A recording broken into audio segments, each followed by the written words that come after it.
प्रायोजक है दगरू सेठ jewellers, GM road near radio station.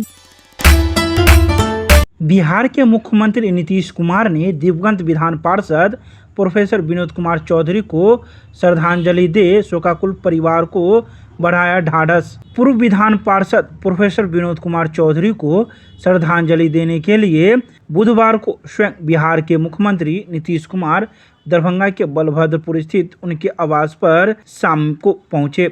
सबसे पहले मुख्यमंत्री ने दिवंगत विधान पार्षद प्रोफेसर विनोद कुमार चौधरी के चित्र पर पुष्प अर्पित किया और उसके बाद उनकी अर्धांगिनी डॉक्टर सरोज चौधरी, बड़ी पुत्री माधवी मधु व छोटी पुत्री सह पुलरस सुप्रीमो पुष्पम प्रिया चौधरी, उनके छोटे भाई सह बेनीपुर विधायक प्रोफेसर विनय कुमार चौधरी के साथ परिवार के अन्य सदस्यों ने मिलकर अपनी गहरी शोक संवेदना व्यक्त की।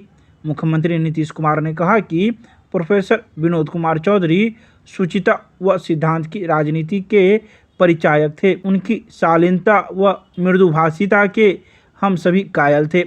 प्रोफेसर चौधरी के निधन से आज एक युग का अंत हो गया। वो न सिर्फ एक प्रोफेसर के रूप में समाजशास्त्री थे, बल्कि सामाजिक समरसता उनमें कूट कूट कर भरा हुआ था और उनके विचारों में समाजवादी सोच झलकती थी। हमारी शोक संवेदनाएं आप सभी के प्रति है। हम आप लोगों के साथ इस दुख की घड़ी में खड़े हैं। मुख्यमंत्री के दौरे के क्रम में विस्तृत जानकारी देते हुए बेनीपुर के विधायक ने कई बातों की चर्चा की।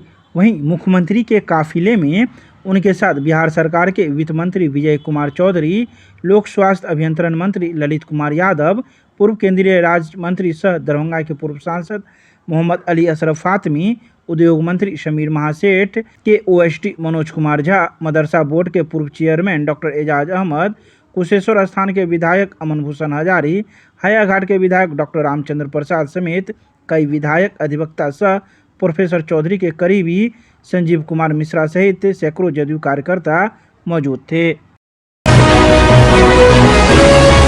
संस्कृत विश्वविद्यालय के कुलसचिव कार्यालय में टेंडर को लेकर घंटों मचा बवाल। मौके पर पहुंचे विश्वविद्यालय के कई कर्मी एवं अधिकारी। बुधवार को संस्कृत विश्वविद्यालय के एक कुलसचिव कार्यालय में उस समय घंटों हंगामा होता रहा जब विश्वविद्यालय के पीछे स्थित सूखी दिघी पोखरा का टेंडर होना था।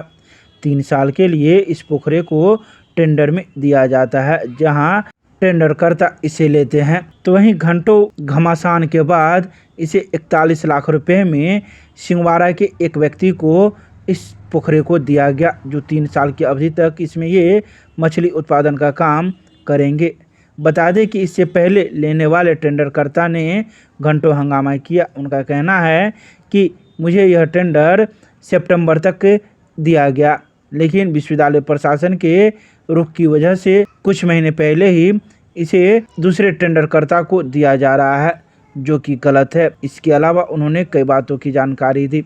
वहीं मौके पर मौजूद संस्कृत विश्वविद्यालय के भू संपदा पदाधिकारी ने भी कहा कि जो टेंडरकर्ता पिछले बार के हैं, उनके द्वारा पूरा भुगतान विश्वविद्यालय को नहीं किया गया। इस वजह से कुछ महीने पहले ही टेंडर निकालकर दूसरे टेंडरकर्ता को दिया गया, ताकि विश्वविद्यालय को समय पर टेंडर जारी कर आमदनी प्राप्त हो सके। आइए सीधे सुनाते हैं इस संबंध में क्या कुछ कहना है नए टेंडरकर्ता का एवं भू संपदा पदाधिकारी का। दिघी पोखरा 22 लोगों ने टेंडर भरा था, जिसमें 20 प्रतिभागी उपस्थित हुए, 2 लोग अनुपस्थित हुए। उन 20 प्रतिभागियों में से सबसे ज़्यादा 41 लाख रुपया 3 वर्षों के लिए अपना आया है अमाउंट, और हाईएस्ट जो 5 लोग हैं, जो उसके लगभग हैं 1 2 3 4 5 तक, उन लोगों का एक तरह से हम लोग विश्वविद्यालय हित में इंटरव्यू लेना चाहते हैं, कुछ साक्ष्य लेना चाहते हैं कि आप ऐसे भरे हैं या कुछ बैंक बैलेंस आपके पास है। जैसे उदाहरण के लिए मान लीजिए उनका बैंक स्टेटमेंट 3 महीने का हम मांग लेंगे, तो वो इसलिए मांगेंगे और कुछ और इंटरव्यू में उनसे कुछ सवाल करेंगे और जानना चाहेंगे कि ये 41 लाख रुपया 3 वर्षों में ये दे पाएंगे कि नहीं। तो इसलिए 1 आदमी या 5 आदमी, 5 का इंटरव्यू होगा। उस 5 और में 41 लाख वाले भी हैं। 41 भी हैं। तो 41 लाख वाले जो सबसे हाईएस्ट गए हैं उन पर ज़्यादा नज़र हम लोगों की रहेगी कि ऐसा ना हो कि ये मजाक बन करके रह जाए। वो अगर सही में स्थिति में जमा करने में सक्षम होंगे, इस स्थिति के जान उन्होंने टेंडर भरा था और नाम पुकार भी हुआ था उनका, वो आ नहीं पाए, इसलिए नहीं आ पाए। पहले प्रश्न का मैं आपको पहले उत्तर दे दूं, समय की जो बात कर रहे हैं कि मेरा समय बचा है, तो वो जो एग्रीमेंट किए थे विश्वविद्यालय के साथ, उसमें उस एग्रीमेंट में ये था कि पूरी की पूरी राशि ये जो बीता है जुलाई महीना, तो जुलाई के फर्स्ट वीक में उनको पूरी की पूरी राशि जमा करनी थी। उस आधार पर वो नवंबर तक रह सकते थे, लेकिन उनके यहाँ 10,02,067 रुपया बकाया है। तो बकाया रहते आपका समय कैसे रहेगा? पैसा देते रहिएगा तब ना। तो विश्वविद्यालय ने 3 साल में क्या किया? उन्हें क्या कभी रिमाइंडर दिया उनसे? कई बार एक बार पहले भी मतलब 3 बार रिमाइंडर हम लोग कर चुके हैं। और इधर उनके आवेदन पर लगभग 21 में क्रय विक्रय समिति में उनका आवेदन उपस्थापित किया गया था। तो उसमें निर्णय ये हुआ कि आपके साथ जो एग्रीमेंट है, उस एग्रीमेंट में सफाई के लिए कोई पैसा आपको विश्वविद्यालय से प्राप्त कराया जाएगा, ऐसा कुछ नहीं है। तो एग्रीमेंट के हिसाब से आपका संबंध है विश्वविद्यालय से, तो ऐसा कुछ नहीं था। इसीलिए उनके आवेदन को क्रय विक्रय समिति ने निरस्त कर दिया था। और जब क्रय विक्रय समिति निरस्त कर देगा तो भू संपदा पदाधिकारी उसमें क्या करते? फॉर्म फिलअप करने के बाद यहाँ पे यानी 26 तारीख को लास्ट डेट था कि 12 बजे खुलेगा, लेकिन 12 बजे नहीं, यहाँ 3 के लगभग टाइम हो रहा है, 3 बजे खुला है। और खुलने के बाद हाईएस्ट मेरा आया है 41 लाख और मेरे से सेकेंड में जो है उनका 40,10,000 के समथिंग है और सबसे आगे हम हैं। क्या साल के लिए? 3 साल के लिए 41 लाख में ले चुके हैं हम। सीएम साइंस कॉलेज में मनाया गया कारगिल विजय की 24वीं वर्षगांठ।